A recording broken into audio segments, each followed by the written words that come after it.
June 9th or 10th, I think. And Ryan and I are riding. We're on Highway 49, I think. Just freaking spectacular. We're heading to Lee Vinings or Lee Vinings.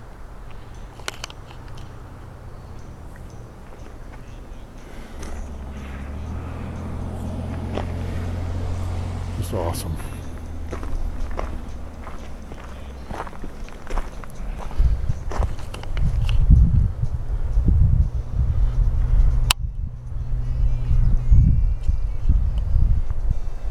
It just doesn't seem right that we saw some snowmobilers.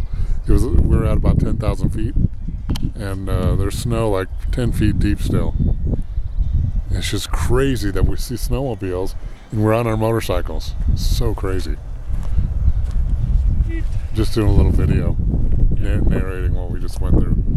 Isn't that awesome?